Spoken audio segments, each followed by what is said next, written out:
No final da sua carta à igreja de Roma, o apóstolo Paulo envia uma calorosa saudação para uma série de pessoas que haviam colaborado em seu ministério.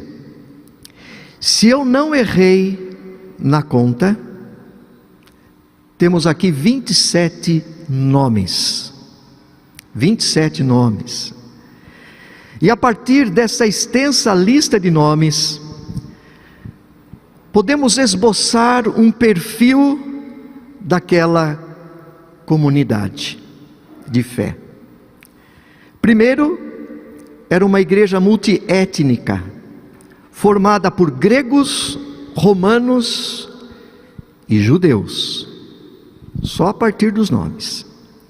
Segundo, era uma igreja bem heterogênea, composta de mulheres, homens, casais, solteiros, jovens, idosos, ricos, pobres, cultos e incultos. O que unia todas essas pessoas de origens culturais, religiosas e sociais tão diversas? A resposta é simples: a fé comum em Jesus Cristo. Paulo diz 4 vezes aqui nesse texto que todas aquelas pessoas estavam em Cristo. E ele vai dizer também 5 vezes que elas estavam no Senhor. Só em Jesus é possível haver unidade na diversidade. Somente em Cristo.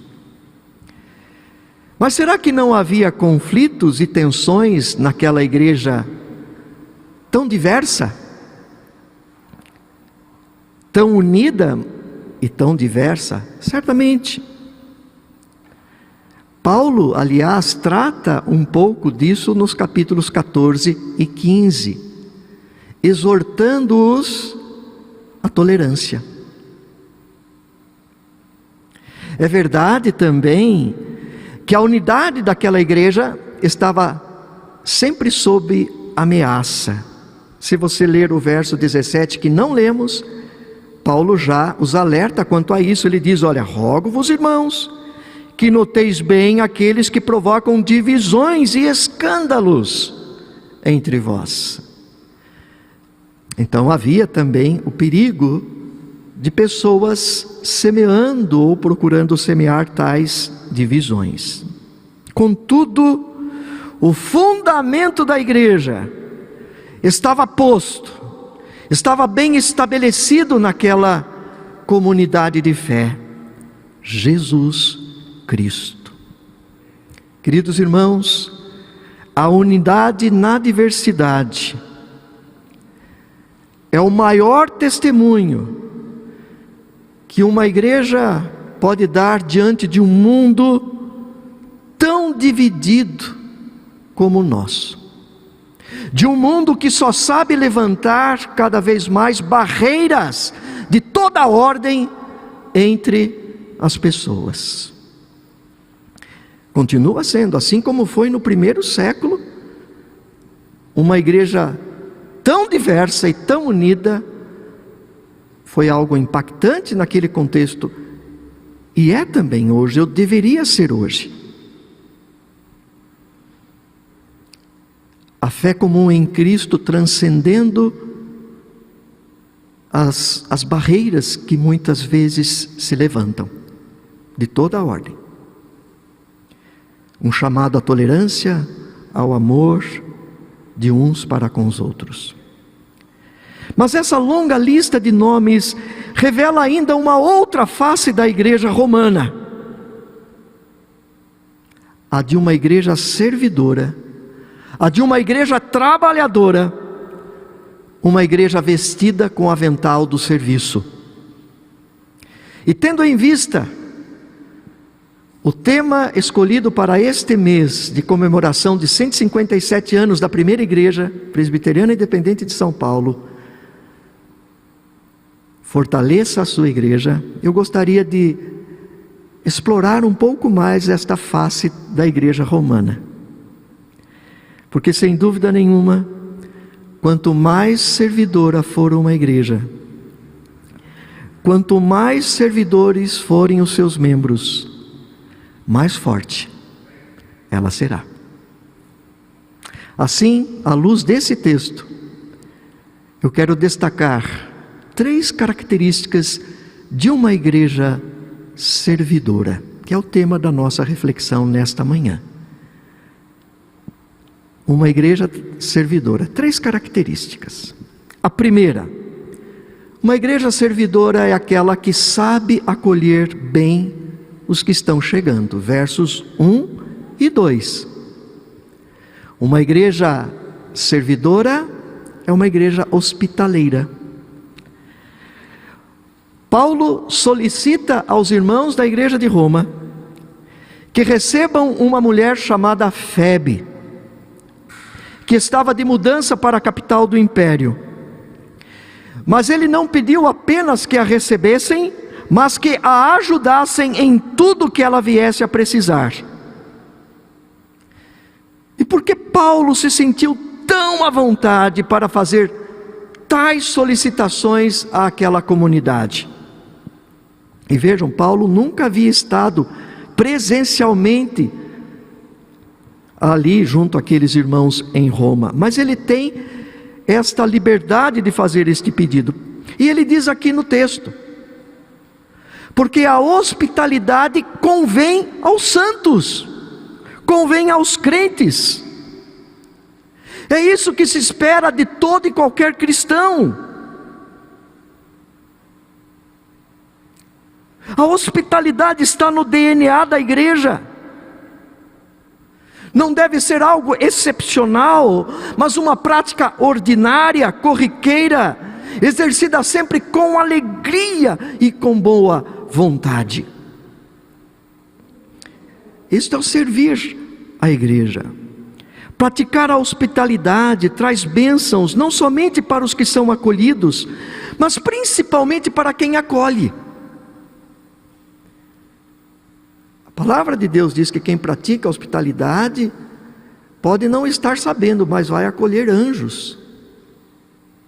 No caso de Febe, certamente ela pôde contar com o apoio daqueles irmãos a partir do pedido feito por Paulo.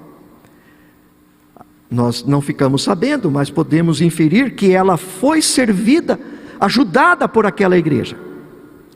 Por outro lado, a igreja de Roma foi também ricamente abençoada com a chegada daquela irmã, visto que ela já era uma cristã talhada no serviço. Pois Paulo vai dizer que ela servia a igreja da Cencreia, uma cidade próxima a Corinto. Paulo ainda acrescenta que ela era uma mulher, Paulo a chama de protetora, de benfeitora. Isto é, alguém que tinha o hábito de ajudar as pessoas, entre elas o próprio Paulo. Provavelmente Febe era uma mulher de posses, que usava suas riquezas para abençoar a igreja e a obra missionária.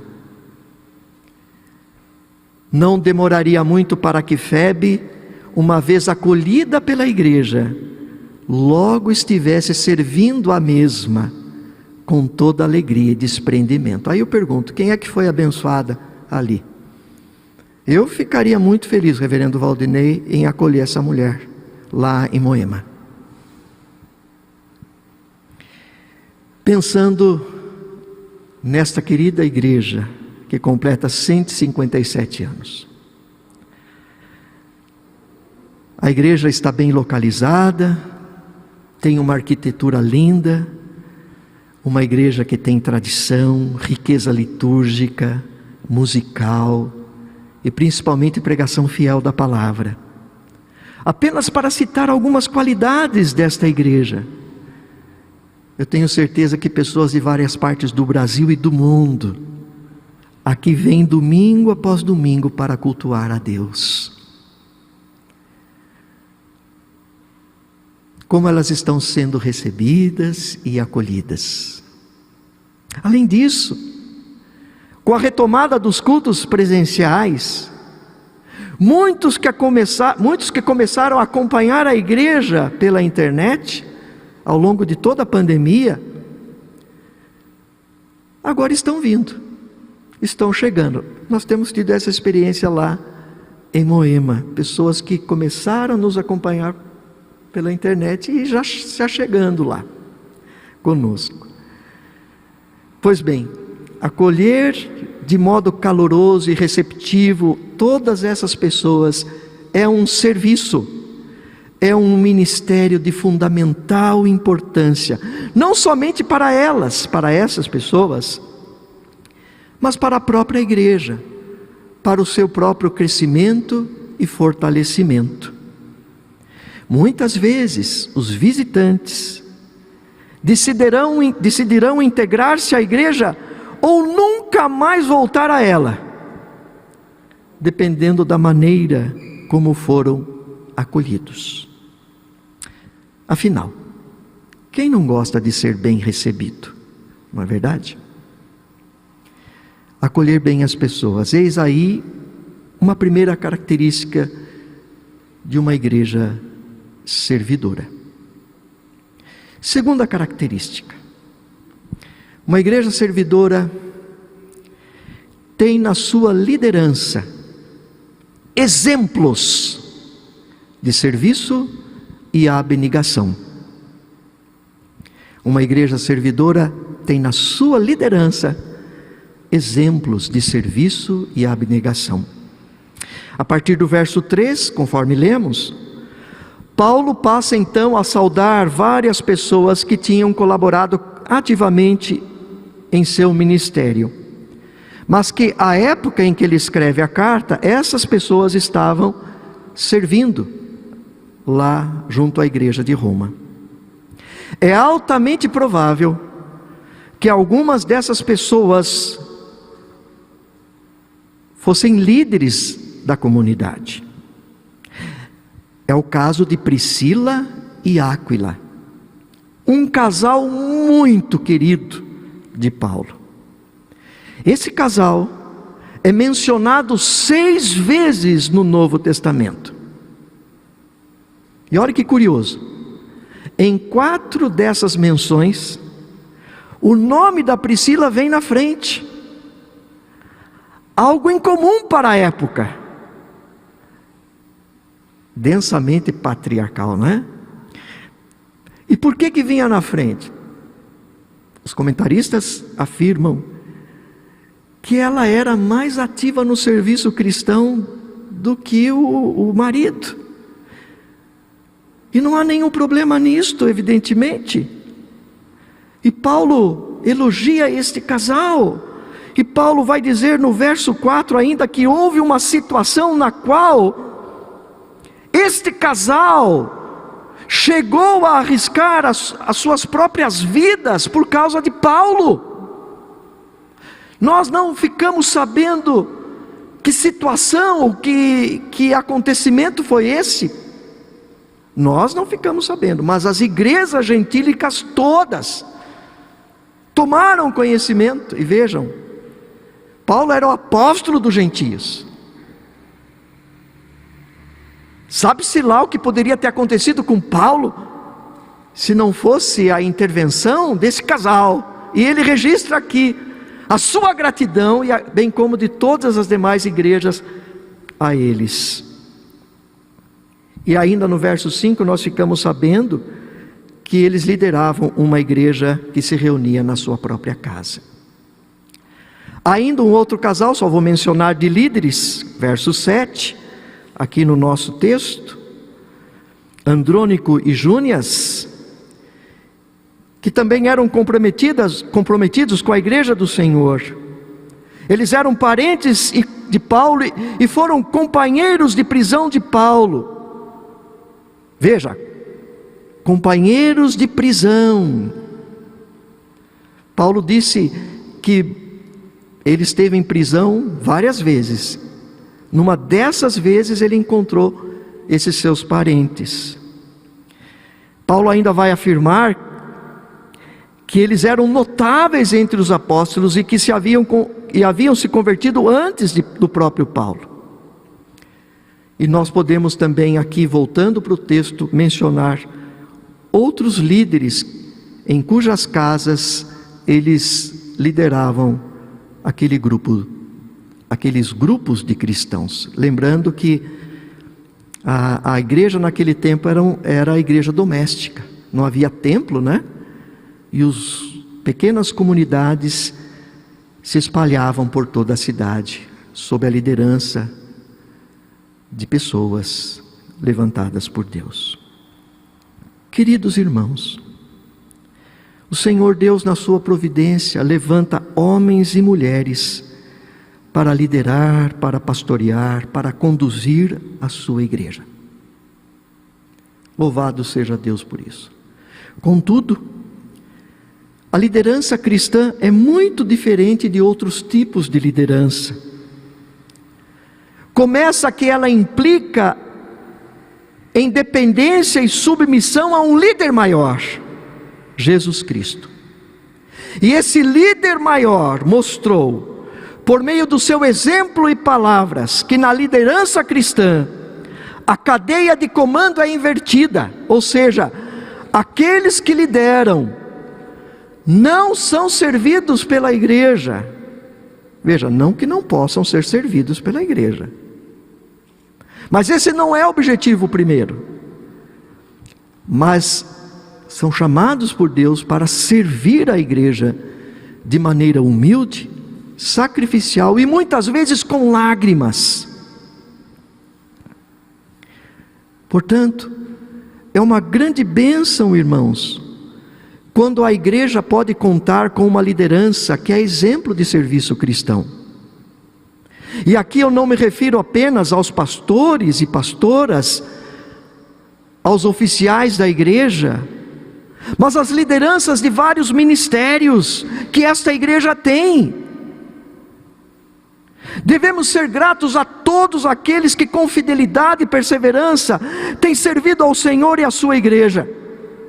Irmãos e irmãs que em meio a dificuldades servem com seus dons, trabalho incansável, com muita dedicação. Irmãos e irmãs que não medem esforços para ver esta igreja crescer, frutificar e assim abençoar tantas e tantas vidas.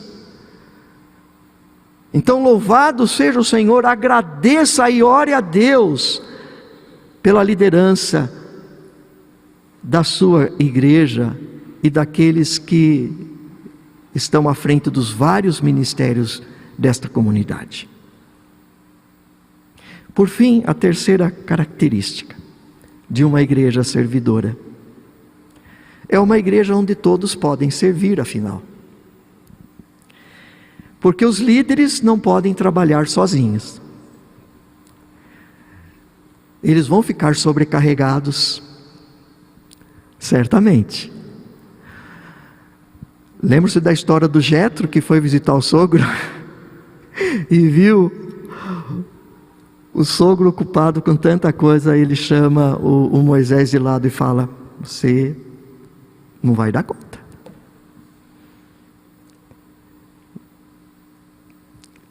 Vamos mudar isso aí. No contexto dessas calorosas saudações, Paulo menciona várias pessoas que trabalhavam e que estavam trabalhando. Paulo nunca trabalhou sozinho. Aliás, ele tinha um grande problema, ele sempre precisava de alguém perto dele. Timóteo, Tito, ele precisava de gente. E aqui na igreja ele menciona então várias dessas pessoas que estavam trabalhando. É o caso de 4 mulheres, Maria, Trifena, Trifose e Pérside. E Paulo usa um verbo na língua grega referindo-se ao trabalho delas, um verbo que denota muito, muito, muito esforço. Mulheres, a gente usa uma expressão lá na nossa casa, né, que não tinham braço curto, que trabalhavam com afinco, que tinham mãos dispostas para o trabalho do Senhor. Então, na comunidade servidora, todos podem trabalhar. Porque na igreja de Cristo, você tem um lugar, você tem uma função a cumprir. A sua participação é necessária, a sua participação é importante ao corpo de Cristo. Não existem serviços insignificantes na igreja, nenhum sequer. Todos são necessários. É verdade que alguns são mais visíveis, enquanto outros são desempenhados nos bastidores, mas todos igualmente valiosos. Serviços pequenos ou feitos no anonimato fazem uma grande diferença.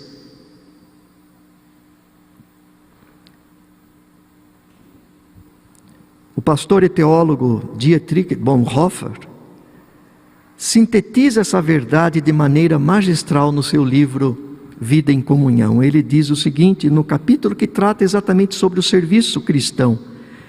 Olha que coisa bonita, ele disse: não é de personalidades brilhantes que uma igreja precisa, mas de fiéis servidores de Jesus e dos irmãos. A igreja não se ressente da falta daqueles, mas destes. A igreja se ressente daquele que tem um talento, mas às vezes enterra aquele um talento, mais do que aquele que tem 5. Não, a igreja precisa que você, que tem um talento, um dom, coloque, sirva, abençoe a comunidade. Pastor, eu não sei qual é o meu dom. Comece servindo, você vai descobrir. Caminhando para a conclusão. Essa reflexão sobre a igreja servidora de Roma, lá no primeiro século, ela confirma o que o teólogo reformado Calbart escreveu no seu comentário do Credo Apostólico. Calbart escreveu o seguinte: no Novo Testamento, ninguém vinha à igreja simplesmente para ser salvo e ser feliz, mas para ter o privilégio de servir ao Senhor. E ele conclui: e nós deveríamos ter diante de nós o benefício que recebemos de servir e trabalhar na igreja. Nós não somos salvos pelo serviço, mas para servir. Tanto quanto a salvação, servir é graça, servir é bênção, servir é privilégio. Um coração salvo é um coração que deseja servir. Por isso não servimos a Deus e ao próximo por culpa, medo ou obrigação, mas pela profunda gratidão pelo que Jesus fez por nós, por mim e por você. Finalmente, servir não é coisa complicada quando dispomos do maior mestre e modelo de servo que já existiu. Ligados a Jesus, em comunhão com Ele, dele recebendo graça e poder, seremos uma igreja forte e cada vez mais comprometida em servir. Primeira Igreja Presbiteriana Independente de São Paulo, uma igreja servidora. Deus os abençoe.